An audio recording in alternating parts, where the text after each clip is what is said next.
Buenos días, feliz año. Hoy es mi primer culto de este año, el domingo. El 1 de enero, como a muchos de ustedes, me cogió la peste. Estuve ahí 2 días en cama, acostado, adolorido. El lunes, eso fue sábado, domingo, el lunes pensé que estaba bien. Duré toda la tarde bien, activo, y a la noche otra vez. Así que ya por prevención, pues no vine los 2 primeros domingos de este mes. Así que feliz año y un cordial saludo para todos. Para los que vienen por primera vez, estamos estudiando el libro de Hechos, el tema de la expectación. ¿Qué significa expectación? Significa ansiedad, inquietud.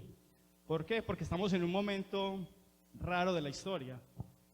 Ya la pandemia ajustó 2 años y como que el tapabocas se está volviendo algo común. Va a ser algo como una prenda ya de vestir para todos, y el encierro obviamente genera mucha expectación. Ahora cualquiera que estornude es un peligro potencial para los demás. Y cuando uno se enferma y cree que está bien, pero le dicen no, quédese en la casa por prevención, pues no se puede congregar, eso también genera un poco de ansiedad, genera como tristeza, dolor, y uno se imagina a los hermanos aquí alabando, sentados, compartiendo, saludándose, y uno ahí en la casa encerrado, hablando solo, o con la esposa si está ahí. En fin, genera mucha ansiedad. De hecho, 2021 superó el índice de suicidios en Colombia, y la ciudad donde hubo más suicidios fue la nuestra, Medellín, incluyendo Antioquia. ¿Por qué? Por toda la expectación que hay, empresas que tienen que cerrar, trabajos que se pierden, pero familias que hay que mantener. Entonces eso genera un poco de crisis. Por allá en enero del año pasado, 2021, el pastor empezó con el libro de los Hechos y llegamos al capítulo 9, la conversión de Saulo, quien después se convertiría en Pablo, donde él le hace una pregunta a Jesús: ¿quién eres, Señor? Ya hemos estado alrededor de 3 meses contestando la pregunta, y los últimos 6 domingos el pastor ha estado enseñando quién es Cristo en medio de las iglesias del Apocalipsis. Ahora bien, hoy no vamos a ir a Apocalipsis, sino que vamos a responder la misma pregunta, pero desde otro pasaje. Así que yo les invito a que abramos nuestras Biblias, en el que se dice fue el primer evangelio que se escribió. Eso se cree, pero de lo que sí tenemos certeza es que es el evangelio más corto. Estoy hablando del evangelio de Marcos, el evangelio más corto de los 4. Vamos a abrir en Marcos capítulo 4.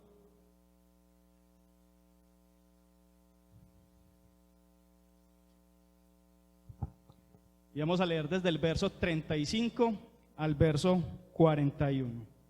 Marcos 4, 35 al 41. Mientras ustedes lo van buscando, una introducción a Marcos. Marcos, se cree, recibe su mensaje de Pedro. Que Marcos tiene información que quizás Mateo, Lucas y Lucas no tuvieron, porque había un círculo íntimo de Jesús que era Pedro, Jacobo y Juan. Marcos tiene un público, ese público es el romano, los gentiles, específicamente los esclavos. Así que Marcos presenta a Jesús como el siervo, como el hombre activo, laborioso, el hombre incansable, que va de un lado a otro y que constantemente estaba en movimiento. Y Marcos tiene un pasaje central, Marcos 10:45, porque el Hijo del Hombre no vino para ser servido, sino para servir y para dar su vida en rescate por muchos. Ese es el pasaje central de Marcos. Y cuando uno va leyendo todo el evangelio, se da cuenta que Marcos pasa de una situación a otra inmediatamente. Lucas, por ejemplo, dice 6 días después, 8 días después. Marcos no. Marcos muestra a Jesús con un sentido de urgencia tremendo, y todo es así, de inmediato. Cuando llegamos al verso 35, dice así: aquel día, cuando llegó la noche, les dijo Jesús: pasemos al otro lado. Y despidiendo a la multitud, le tomaron como estaba, en la barca, y había también con él otras barcas. Pero se levantó una gran tempestad de viento y echaba las olas en la barca, de tal manera que ya se anegaba, se hundía. Y Jesús estaba en la popa, durmiendo sobre un cabezal. Y le despertaron y le dijeron: Maestro, ¿no tienes cuidado que perecemos? Y levantándose, reprendió al viento y dijo al mar: Calla, enmudece. Y cesó el viento y se hizo grande bonanza. Y les dijo: ¿por qué estáis así amedrentados? ¿Cómo no tenéis fe? Entonces temieron con gran temor y se decían el uno al otro: ¿quién es este que aun el viento y el mar le obedecen? Esta enseñanza tiene un título: Jesús, el dueño y Señor de las tormentas. El dueño, porque incluso las tormentas, la tempestad, viene de parte de Dios. Y el Señor de las tormentas, porque Él tiene el control de ellas. Así que voy a dividir este corto pasaje en 5 momentos. Vamos a ver 5 momentos. Y el primero se encuentra en el verso 35 y el verso 36. Cuando uno lee el capítulo 4 de Marcos, se da cuenta que Jesús empezó todo ese día enseñando. Temprano, pues los judíos normalmente se acostaban 6, 7 de la noche, a las 4, 5 de la mañana ya estaban despiertos. En ese tiempo no había las lámparas ni la electricidad que nosotros tenemos, ni el televisor, entonces se fue el sol, se acabó el día. Y también, obviamente, madrugaban mucho. Jesús sale a enseñar todo ese día y cuando llega la noche, ya Él está cansado y Él es el de la iniciativa. Él es el que le dice a los apóstoles: pasemos al otro lado. Los apóstoles inmediatamente le obedecen al Señor y en la mente de ellos me imagino que estaba ya a descansar, pues ya trabajamos todo el día, el Señor ya hizo sanidades, el Señor ya dio sus enseñanzas, el Señor ya dio sus ejemplos, ya la multitud lo escuchó. En otras palabras, ese fue un día exitoso. Las multitudes seguían a Jesús, que incluso cuando Él sale en la barca, salen detrás de Él otras barcas, que nos dice ahí el pasaje. Así que el día había sido bueno, exitoso, pero también muy pesado. Fue un día cargado, fue un día difícil, porque enseñar, trabajar de la manera que lo hacía Jesús era muy complicado. ¿Por qué? Porque Él tenía que estar todo el día gritando, porque tampoco había micrófonos. Entonces Jesús estaba ahí en la orilla, sentado o parado en una barca, dando sus enseñanzas, y tenía que hablar duro, y hablar duro también cansa. Y todo el día enseñando también se vuelve pesado. Ese es el primer momento donde Jesús, en otras palabras, como diríamos coloquialmente, ya se ganó el día, merecía su descanso. Entonces Él les dice a ellos: vamos, pasemos al otro lado. Algo curioso de Marcos es que 5 veces nos narra que Jesús les pidió a sus discípulos que se alejaran de la multitud para descansar. Jesús trabajaba todo el día, todos los días, pero cuando era descansar, era a descansar. El Señor nos dio el descanso. El verso 36 dice que despidieron a la multitud y tomaron a Jesús como estaba. ¿Qué significa esta frase? O sea, que no le trajeron ni agua, no le trajeron comida, no le trajeron una sábana, porque ya anochecía, sino que cuando Él les da la orden, pasemos al otro lado, inmediatamente obedecen y le toman como estaba. Ese es el primer momento. Ahora, el segundo momento está en el verso 37. Dice que se levantó una gran tempestad. Marcos utiliza la palabra mega, que significa algo grande, Hoy hablamos mucho de Omicron, que significa una O micro, una O pequeña. El alfabeto griego, la última palabra es la omega, significa O grande. Jesús es el alfa y la omega, el principio y el fin. Jesús es el alfa, la primera letra del alfabeto griego. Jesús es la omega, la última letra del alfabeto griego. Entonces, mega significa grande y Marcos en este pasaje la utiliza 3 veces. La primera dice que se levantó una gran tempestad. Se levantó un huracán en medio del mar de Galilea, que era donde sucede este evento. El mar de Galilea quizás es el mar más histórico de los evangelios, porque Jesús desarrolla su ministerio en Galilea. ¿Qué pasa en Galilea? Ahí es donde Pedro conoce a Jesús, Pedro le presta la barca a Jesús, Jesús predica y después le dice a Pedro, vaya, llegue hasta la mitad del mar, del lago, y eche la red, y va a pescar. Y Pedro le dice, Señor, es que yo toda la noche estuve pescando y no pude conseguir nada, pero en tu nombre voy a echar la red.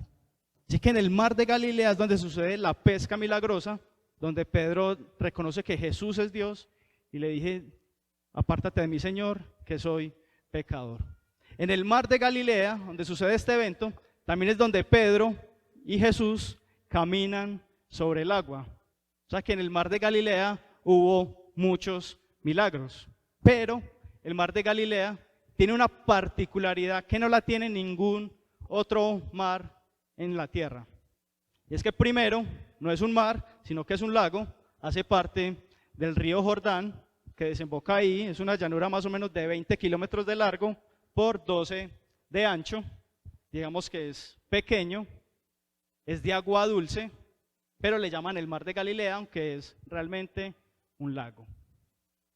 Y resulta que está a 200 metros bajo el nivel del mar.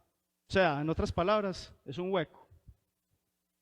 Y alrededor hay muchas montañas, algo así parecido a Medellín. Entonces, los vientos bajan y se cruzan con las olas. Y eso genera los huracanes. Aparte, este mar de Galilea tiene una falla geológica.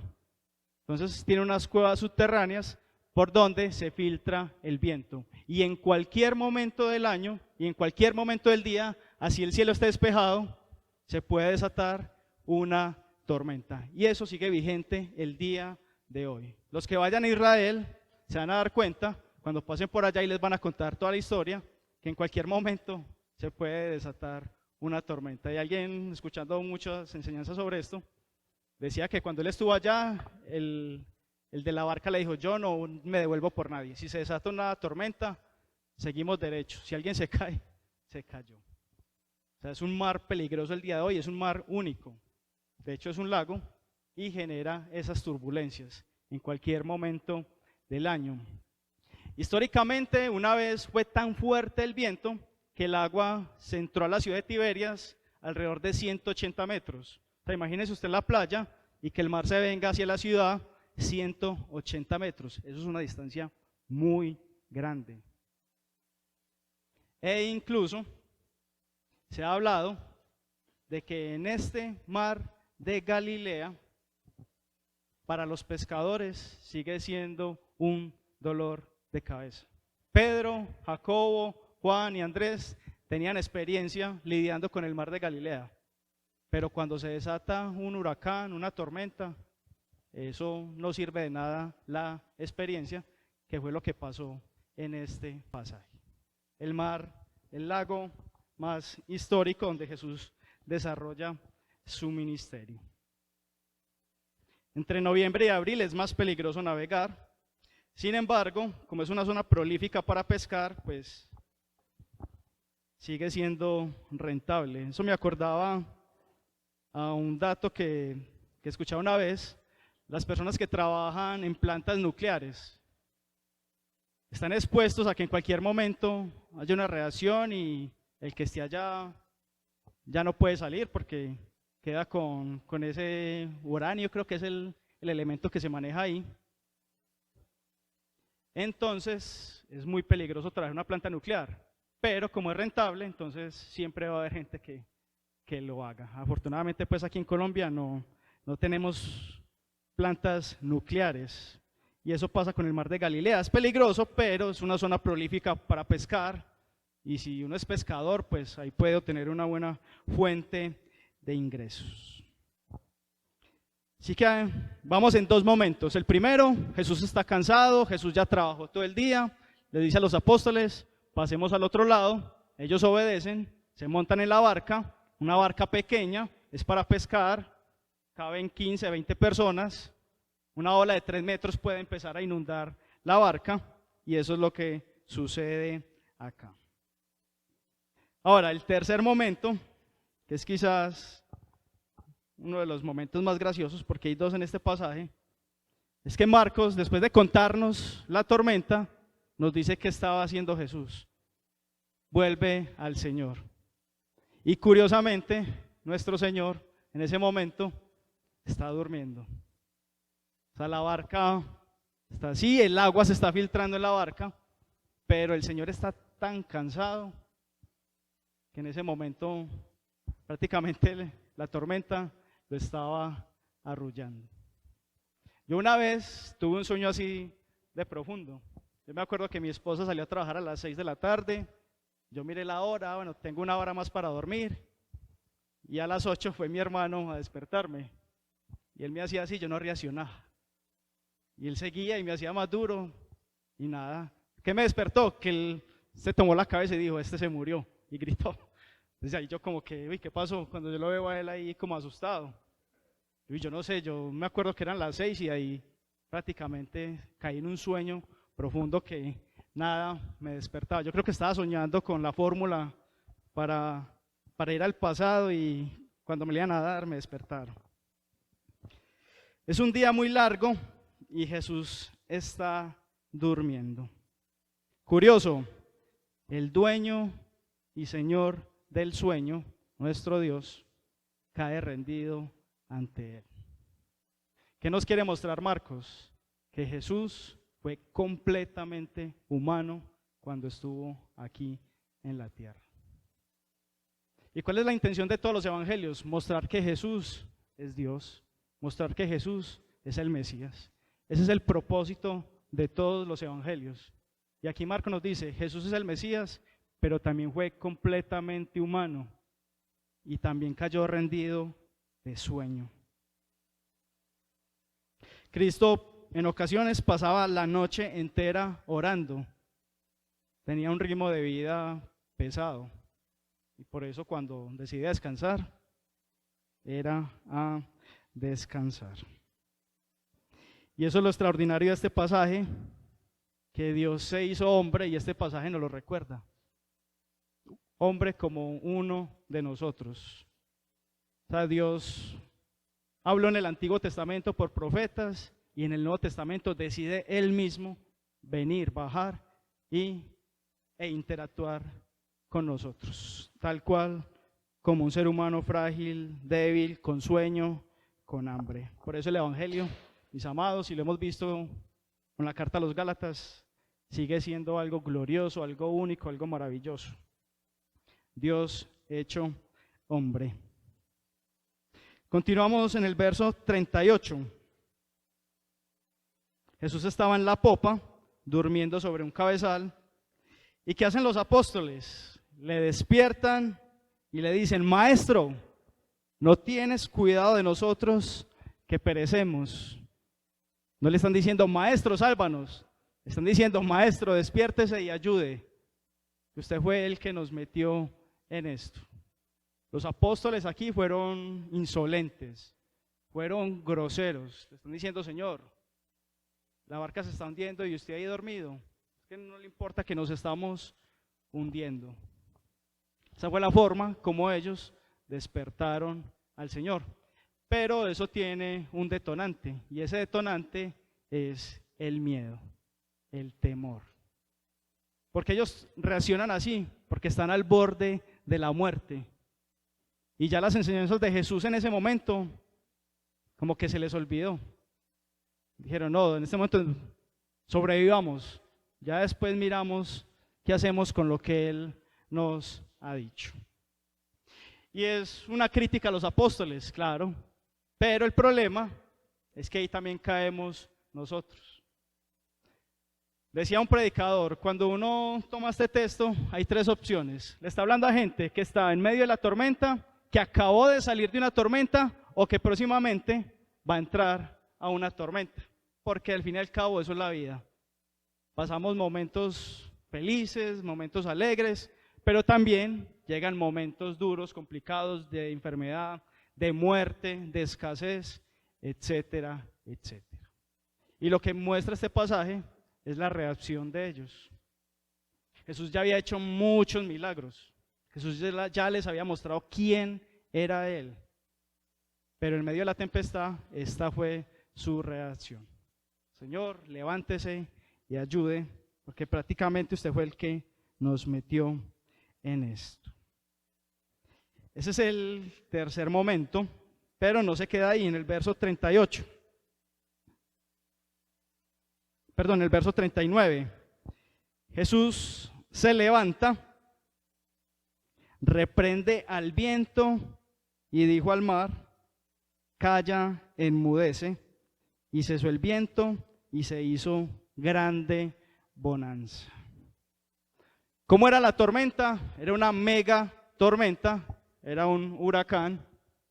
Y aquí vuelve a repetir la palabra grande, pero ya esta vez fue todo lo contrario.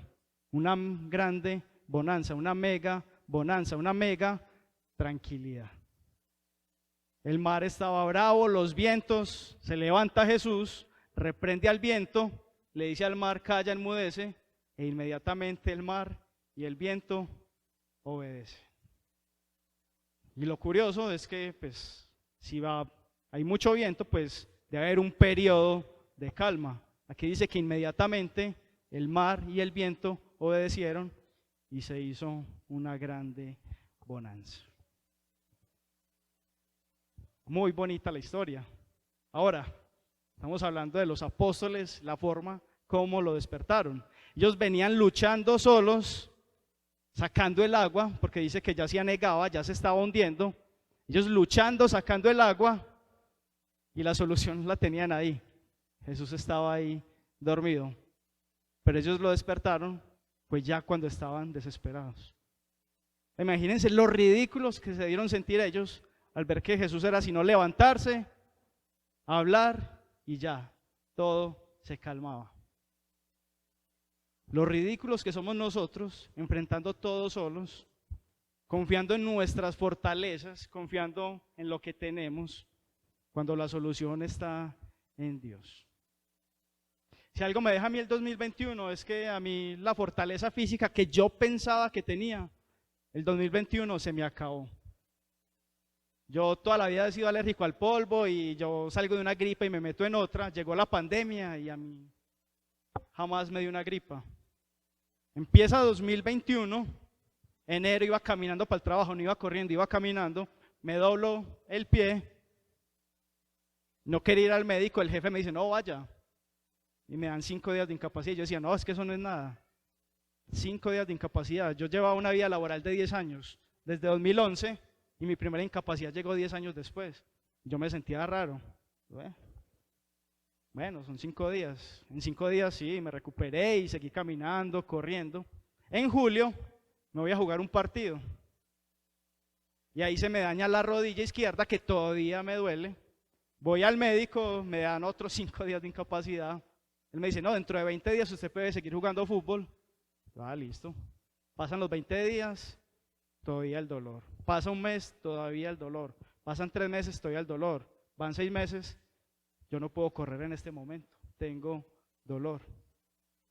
En el 2015 trabajé 54 horas seguidas y yo decía: es que yo tengo una resistencia para trabajar. No, yo para trabajar estoy solo. En este momento no. Yo dormía 3, 4 horas diarias y yo seguía normal. Ahora trasnocho y todo el día siento dolor de cabeza. Antes comía de todo, ya como y ya me siento lleno. Y ya incluso se me está notando ya la comida. Ya no, yo ya como y me estoy inflando y ya no soy capaz de bajar. He intentado mucho, pero dietas no voy a hacer, ejercicio ya no puedo hacer por la rodilla. Y me he dado cuenta que el 2021 mostró mi debilidad física, que yo pensaba, es que yo jugaba desde las 10 de la noche, desde las 10 de la mañana hasta las 7 de la noche de fútbol en vacaciones y el otro día normal, pero resulta que el tiempo va pasando factura.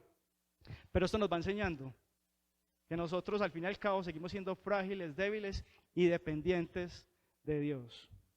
Ahora vamos a seguir haciendo el ridículo frente a la sociedad y frente a Dios si hacemos todo de cuenta de nosotros, si seguimos confiando en nuestras capacidades, fortalezas y dones y talentos.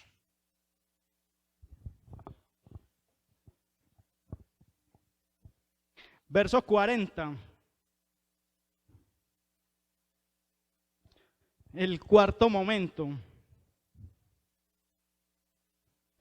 Considero que es el verso más profundo de este corto pasaje, porque vienen las preguntas de Jesús, se vienen las preguntas de Dios, que son preguntas certeras, que son preguntas profundas y que son preguntas difíciles de responder. Y Jesús les hace a los apóstoles dos preguntas. La primera, ¿por qué estáis así amedrentados? Y la segunda, ¿cómo no tenéis fe?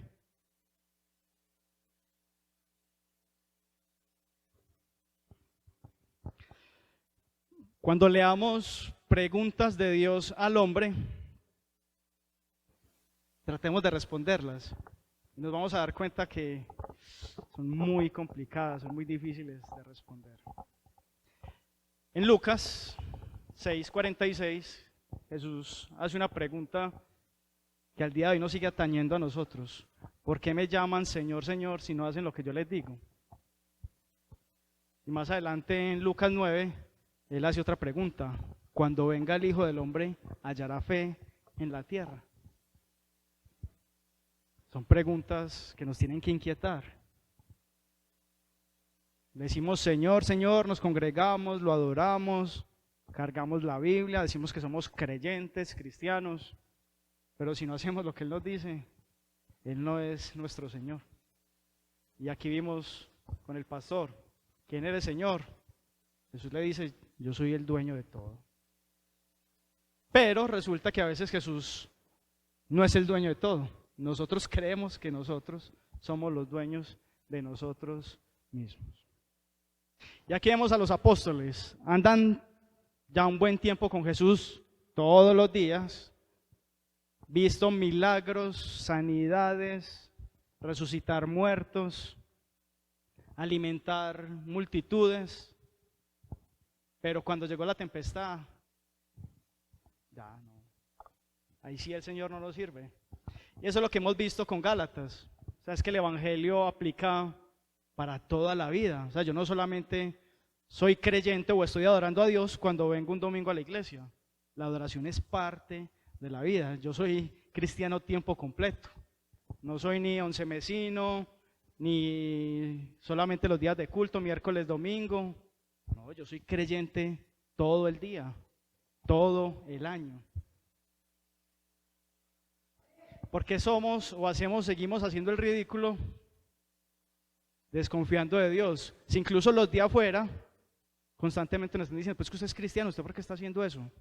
Venga, los cristianos no hacen eso. A todos nos lo han dicho.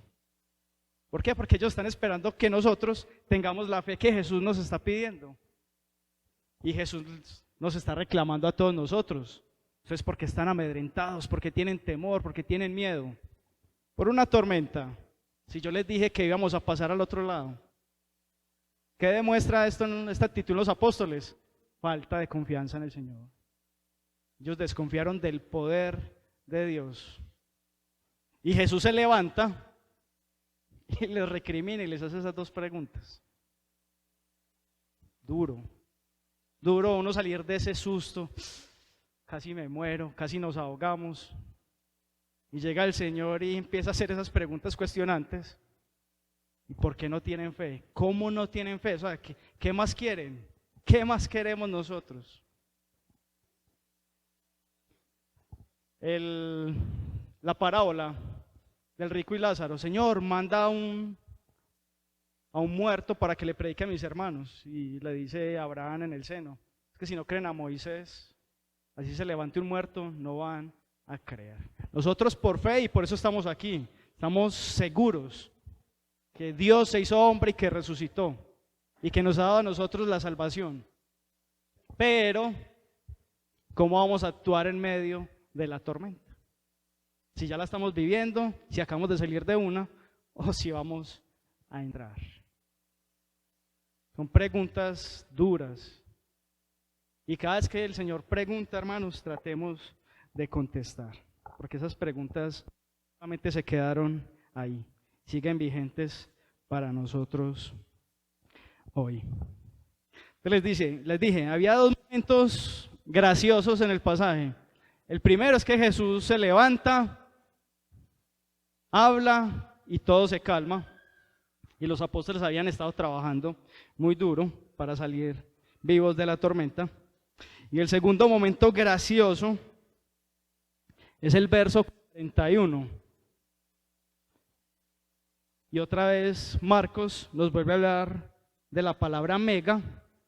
Dice que los apóstoles, después de que Jesús habló y el viento y el mar se callaron, hubo grande bonanza, los apóstoles temieron con gran temor y se decían el uno al otro, ¿quién es este que aún el viento y el mar le obedecen? ¿Quién es este? ¿Quién eres, Señor? ¿Quién es este? Esta parte es cómica porque muestra el poder de Dios. Están en medio de una tormenta, está de noche, el agua está oscura, los judíos toda la vida le han tenido miedo al agua, al mar, por los animales que puede haber allá. Uno en medio del mar, pues uno no sabe qué animal puede haber. Y encima de eso, si hay vientos y olas, no hay forma de nadar, porque ya la ola lo moja a uno, le va quitando el oxígeno, y al final, sin oxígeno, pues nos cansamos más rápido y nos ahogamos. Fue un momento muy complicado. Las personas que han estado en naufragio cuentan que ninguno piensa en sobrevivir, todos piensan que ya les llegó el día, van a morir. Entonces era un momento de mucha tensión. Ellos tenían temor, estaban amedrentados, pero después de que Jesús se levanta y hace el milagro, dice el verso 41, que los apóstoles temieron, pero con gran temor, con un mega temor. La palabra ahí temor es fobia, una mega fobia, una gran fobia, viendo que el que estaba ahí dormido, al que estaban menospreciando, del que estaban ya dudando, se levantó y calmó la situación. Dice ahí que temieron con gran temor, no por lo que habían acabado de vivir con la tormenta, viendo a Jesús en su esplendor. El Señor, mostrando su poder, a nosotros nos tiene que dar miedo. Miedo porque es algo que nosotros nunca hemos visto, ni ninguno de nosotros va a ser capaz de hacerlo. Qué miedo el Señor con todo su esplendor haciendo prodigios y milagros. Es más, qué miedo cuando el Señor habla desde el cielo con voz de trueno. El ser humano tiene que seguirle temiendo a Dios, porque es que Dios, a pesar de que se hizo hombre, no es como nosotros. ¿Podemos tener fe en el Señor? Que es la pregunta que les hace en el verso 40. Claro, si no es como nosotros. Él es el creador de todo lo que existe, Él es el dueño de todo. Él puede calmar una tormenta, puede incluso generarla, y a Él no lo va a tocar. Y es más, el Señor es tan poderoso que puede estar dormido, tranquilo, en medio de la tempestad. ¿Quién de nosotros haría eso sintiendo que el agua le está cayendo, seguir durmiendo plácido? Ninguno, porque nosotros tememos, somos seres con fobias. Cada uno de nosotros, al fin y al cabo, tiene mínimo una fobia, nuestro Dios no. Y por eso los apóstoles, cuando ven a Jesús actuando, ahí sí sienten gran temor. Y yo le añadiría otra palabra, vergüenza. Qué vergüenza Pedro contándole a Marcos lo que hicieron ellos, tratando de librarse de la muerte ellos solos, teniendo la solución ahí. Hay algo que el pastor hizo el año pasado y que nosotros como iglesia no lo podemos perder, y es de reconocer que Jesús está aquí en este momento. Jesús está con nosotros todo el tiempo. ¿Recuerdan cuando él hizo? Es que Jesús está aquí. Y si algunos dudamos, no, Jesús está aquí. Jesús está al lado de cada uno de nosotros. Jesús está escuchando lo que yo estoy diciendo. Jesús está escuchando lo que ustedes están pensando. Jesús no es como nosotros. Por eso debemos temerle todo el tiempo. Que el pecado es agradable, pero es que yo debo temerle a Dios, porque es que Él me está viendo, es que Él está a mi lado. Y si no, no haría el ridículo con un creyente al lado, mucho menos con Jesús. Y los apóstoles nos muestran ese ejemplo a nosotros. O sea, ellos hicieron el ridículo con nosotros, por nosotros. Y de hecho, más adelante, Marcos 9, nos cuenta que ellos tampoco aprendieron la lección. Entonces, si nosotros con una vez no aprendemos, la Biblia nos narra 2 veces donde los apóstoles intentan hacer algo por ellos mismos y no pueden. Resulta que les traen un endemoniado y los apóstoles empiezan a reprender al demonio. Después llega Jesús y el padre del joven endemoniado le pone la queja a Jesús. Señor, vea, lo traje a sus apóstoles y ellos no pudieron. Llega Jesús e inmediatamente libera al muchacho. Los apóstoles después le preguntan al Señor, Dios, ¿por qué nosotros no pudimos echarlo? Y él saca la famosa frase que todos alguna vez hemos escuchado: este género no sale sino con oración y ayuno. Ahí los apóstoles en esa historia nuevamente intentan hacer todo por sus fuerzas y nuevamente fracasan. El fracaso de muchas personas que llegan a las iglesias, ¿cuál es? Que tratan de agradar a Dios por sus propios medios. Porque si yo me porto bien, voy a agradar a Dios. Y la Biblia ya nos muestra que por nuestra cuenta es imposible. Si algo vamos a empezar en el 2022, que sea confiando más y creyéndole más a nuestro Señor Jesús. Y si estamos en la tormenta, porque va a llegar, en medio de nosotros va a llegar enfermedades, en medio de nosotros va a llegar muerte, ninguno de nosotros está exento de eso. En medio de nosotros van a haber conflictos familiares, sí. En medio de nosotros va a haber escasez económica, va a haber escasez de empleo, todo eso nos va a pasar, porque el pasaje nos muestra que a pesar de que ellos estaban con Jesús, la tormenta se levantó. Así que el problema no es que se levante la tormenta, el problema es cómo vamos a reaccionar nosotros frente a la tormenta.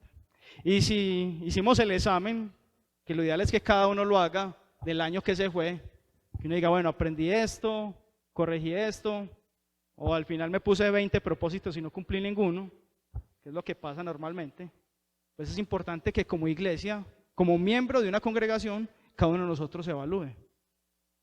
Ya vimos cómo era Jesús, trabajaba todo el día. ¿Cuánto trabajamos nosotros aquí en la congregación? Yo he hablado con el hermano Hernando, yo le he dicho, mínimo una vez cada 6 meses en una actividad. Miércoles, sábado hay evangelismo. Hay que procurar mínimo cada uno de nosotros asistir una vez cada 6 meses. Los miércoles tenemos culto aquí en la iglesia a las 7 de la noche. Que cada uno de nosotros mínimo asista una vez cada 6 meses. Pues lo ideal es cada 8 días. Ayunos, sábados de 9 a 12. Tan siquiera una vez usted asista a un ayuno al año. Ejemplo tenemos, ahí vimos a Jesús. Y cuando es a descansar, hermano, claro, descanse. Estamos en enero y puede pasear, pasee. Pero que no nos olvidemos de Dios ni que lo afrentemos en medio de las tempestades que se van a venir, y de una vez hay que advertirlo, van a llegar. No es por es por el pecado, pero no es que usted sea más pecador que otros porque le llegue la tempestad. No, a todos nos va a llegar. Pero no podemos seguir actuando de la misma forma como hicieron los apóstoles. Ya les dije, 2 veces cometieron el mismo error. Tratar de hacer todo por sus propios medios, teniendo la solución al lado. Vamos a abrir en el Salmo 89, contestar la pregunta que se hacen los apóstoles. ¿Quién es este que hasta el viento y el mar le obedecen? Salmo 89.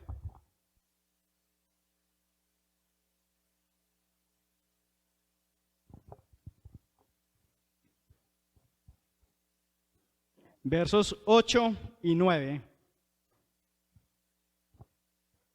Salmo 89, versos 8 y 9. Dice así: Oh Jehová, Dios de los ejércitos, ¿quién como tú? Poderoso eres Jehová, y tu fidelidad te rodea. Tú tienes dominio sobre la braveza del mar. Cuando se levantan sus ondas, tú las sosiegas. Verso 8: Oh Jehová, Dios de los ejércitos. ¿Quién es este? Ese que estaba con ustedes en la barca es Dios, Jehová, aquel que es capaz en medio de la tormenta de decirle al mar y al viento: calla, enmudece, e inmediatamente le obedece. Así que, mis amados, para concluir en esta mañana, hay 3 metas. La primera, creer y confiar más en el Señor. Si estamos aquí es porque tenemos fe, yo de eso estoy convencido. Pero también estoy convencido de que tenemos que seguir orando como los apóstoles: Señor, aumentanos la fe, para que en medio de la tormenta, de la calamidad, no nos olvidemos del Señor. El segundo propósito, no apoyarnos en nuestras supuestas fortalezas. Ya vimos que no sirven. Hay que confiar de todo corazón en el Señor y descansar en Él. Y la última, la más importante, como iglesia, nunca nos olvidemos que Jesús es el que calma las tormentas, que Jesús es el creador de ellas y que Jesús es nuestro ayudador. En otras palabras, no nos olvidemos que Jesús es Dios. Que llegó la enfermedad, sí, genera temor, qué miedo, pero no podemos vivir amedrentados con miedo. Saúl mandó un mensaje, creo que fue el viernes, era una fábula, decía que una peste iba a ir a una ciudad a matar a 500 personas. Después de que pasó la peste, no fueron 500 los muertos, fueron 5,000. Entonces alguien se encontró con la peste y le dijo: venga, usted dijo que iba a matar 500, pero al final mató 5,000. Y decía: no, yo maté 500, los otros 4,500 se murieron de miedo. ¿Qué es lo que nos pasa a nosotros? En este momento hay un virus que ya varía por todo lado. Y me acordaba el año del 2020, cuando mandaban videos de gente cayendo en la calle. Entonces uno salía a la puerta y uno era como esa gente tan irresponsable ahí en la puerta o saliendo, dando que en cualquier momento lo coge el virus y lo mata ahí en la calle. Esos videos eran terroríficos. Ahora el virus varía y seguimos con el tapabocas y ya hay anuncios de que nos vuelvan a encerrar, los médicos piden que haya distanciamiento. Y uno sufre porque es que lo primero que cierran son las iglesias. O si ponen un día, 4 días a la semana que se trabaja y 3 encerrados. En 2021 pensábamos que ya habíamos salido de eso y en abril y mayo otra vez la iglesia cerrada y otra vez congregarnos de forma virtual. Hermanos, que el miedo no nos inunde. ¿Y cómo vencemos el miedo? Creyendo, teniendo fe en nuestro Señor. Así que yo le invito a que estemos de pie y vamos a orar pidiéndole a Dios su ayuda. Amado Dios, vimos esta escena, Señor, donde tú mostraste que tenías el control de todo. Y nosotros realmente no debemos temer. No debemos vivir con miedo porque estamos seguros en ti. Y frente a tu pregunta, Señor, sí, es verdad. Porque estamos amedrentados y ya tú nos diste tu seguridad. Porque no tenemos fe si ya tú nos mostraste quién eras. Perdónanos, Señor, y ayúdanos, por favor. Ayúdanos frente a la tormenta que se viene. Estamos convencidos de que nos va a llegar, sea unos primero, otros después, a todos nos va a llegar. Ayúdanos a seguir confiando en ti. Ayúdanos a seguir esperando en ti y ayúdanos, Señor, a no refugiarnos en nuestra fortaleza, sino depender de ti. Esa es nuestra oración, Señor, y oramos en el nombre de Jesús. Amén.